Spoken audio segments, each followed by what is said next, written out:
पहली चीज बाबा ने कहा मर्यादा की लकीर के अंदर। मर्यादा किसको कहते हैं? लक्ष्मण रेखा। मर्यादा क्या है? लक्ष्मण रेखा। हर एक की एक लक्ष्मण रेखा है। अगर आप समाज की जो मर्यादाएं हैं अगर आप उनको तोड़ोगे तो समाज बिखर जाएगा। जैसे शादी है, शादी के कुछ नियम है, अगर उन मर्यादाओं को आप तोड़ोगे तो क्या होगा? समाज बिखर जाएगा। हर रिश्ते की भी मर्यादा है। मर्यादा की लकीर के अंदर सदा छत्र छाया के अंदर मर्यादा ही छत्र छाया बन जाती।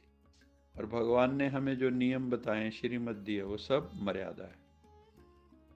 उसके भीतर रहेंगे तो हम खुश रहेंगे, माया जीत बन जाएंगे, 5 विकारों को जीत लेंगे, वो विजयी बन जाएंगे।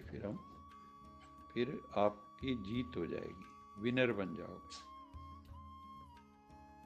बाप की याद ही छत्र छाया है। भगवान की याद क्या है? छत्र छाया।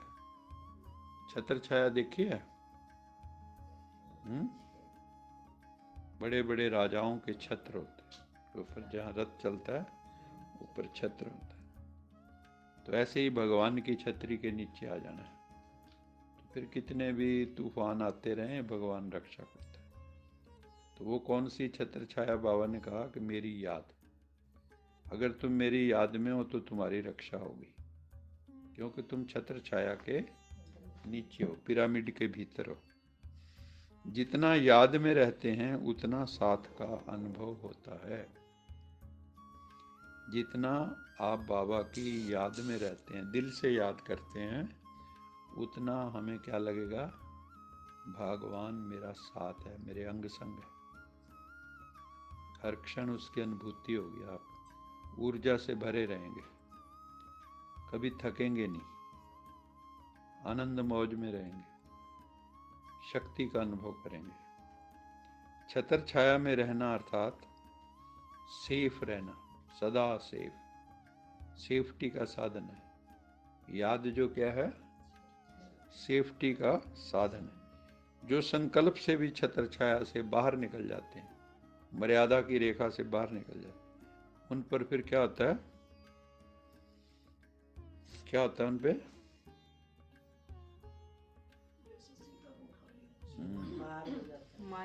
उनको फिर रावण उठा के ले जाता है।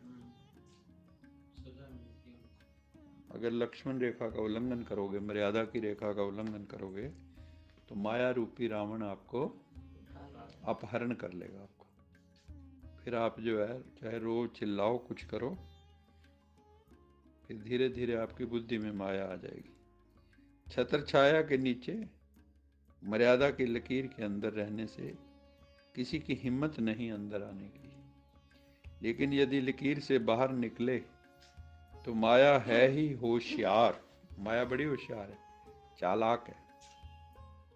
इसलिए साथ के अनुभव से, बाबा के साथ के अनुभव से ही माया जीत बन सकते हो। राम के साथ से ही रावण को मार सकते हो, और कोई तरीका नहीं है।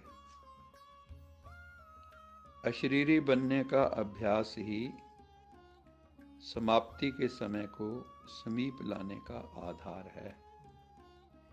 ये जो है ना, इसका अभ्यास हम लोग कम करते हैं। अशरीरी अवस्था, अशरीरी अवस्था हमारी होती है परम धाम में। जब हम परम धाम में हैं तो तुम्हारे पास ये शरीर नहीं है, वहाँ बिंदु रूप में सभी आत्मा। तो बाबा कहते हैं तुम चलते फिरते उठते बैठते भी राजा जनक की तरह अशरीरी अवस्था, विदेही अवस्था का अनुभव करो। बीच बीच में सोचो, आत्मा को बाहर निकाल लो, आत्मा को, बिंदु को बाहर निकालो। कई बार तारा टूटा नहीं देखते आप ऊपर से नीचे, ऐसे ही आत्मा तारे की तरह। तो अपना जो है उसको शरीर से अलग करने का बिंदु को अभ्यास करो तो अशरीरी स्थिति हो जाएगी। और अगर उसमें आप 1 मिनट भी ठहर गए, सिर्फ 1 मिनट बहुत लंबा बता रहा हूँ, तो आपके अंदर एकदम जब आत्मा शरीर में महसूस करोगे तो आपको लगेगा मेरे बड़ी शक्ति है। क्योंकि इस शरीर के द्वारा हमारी शक्ति बहुत वेस्ट होती है। कुछ शक्ति आंखों से जा रही है, बोलने से जा रही, कानों से जा रही, खींच से जा रही, क्रोध से जा रही। सारा दिन शक्ति का वेस्टेज ही वेस्टेज है। हमारी कंपनी घाटे में चल रही है। ये जो कंपनी है उतनी हमारी कमाई नहीं होती। सत्संग में कमाई होती है और बाकी 23 घंटे गवाही होती है। तो बाबा कहता है कि कमाई निरंतर तभी चलेगी अगर आप अशरीरी होंगे। अशरीरी होंगे तो मौन ऑटोमेटिकली हो जाएंगे। मौन नहीं होंगे तो अशरीरी भी नहीं होंगे, क्योंकि वो तो साइलेंस की स्थिति है, डीप साइलेंस। अशरीरी अवस्था डीप साइलेंस की स्थिति है। अच्छा, मीठे मीठे सिकिलदे बच्चों प्रति माता पिता बाप याद प्यार, गुड मॉर्निंग।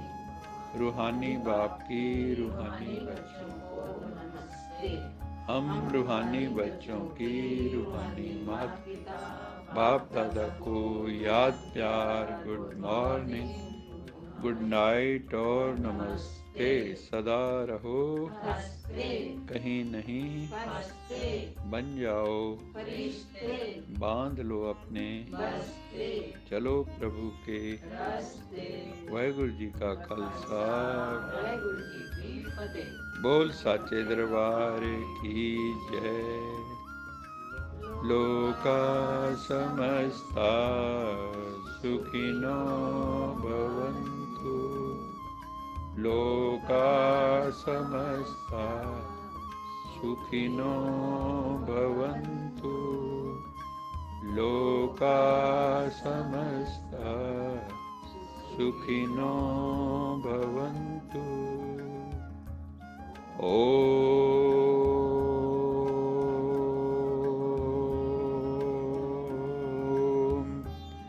शांति शांति शांति।